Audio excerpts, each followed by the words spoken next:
Hi, Dr. Todd Sullivan from Nova Chiropractic and Acupuncture. In today's video, I'm going to go over 3 simple stretches you can do to help relieve back pain from gardening. So with everyone working outdoors now and spending a lot more time in the yard, people are having a lot of aches and pains that they're not used to. So these stretches will help relieve that pain and help to improve your mobility. So the first stretch we're going to do is for the psoas muscle. So the psoas muscle runs from your spine through your pelvis and down to your femur. So to stretch that, what we're going to do is we're going to put our foot up on either a softer surface like the ground or put a pillow under or pad underneath your knee. What you want to do is you want to start in this position, and what we're going to do is we're going to lunge forward, and what we're going to do is we're going to rotate our hip a little bit like that, and that should feel a real good stretch in the front of your thigh.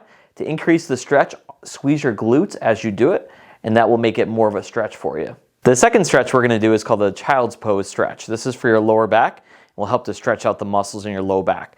So what I want you to do is I want you to put a pillow underneath your knees or be on a softer surface, and I want you to sit your butt back towards your heels.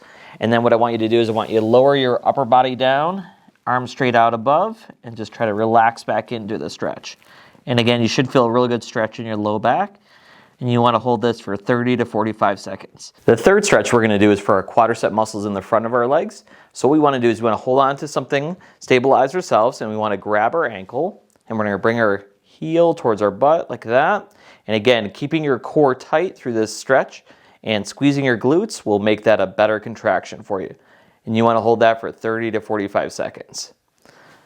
And that is a good stretch for your quads. That will also help take pressure off your low back. If you have any questions, reach out to me at 703-912-7822, or you can schedule online at novachirowellness.com.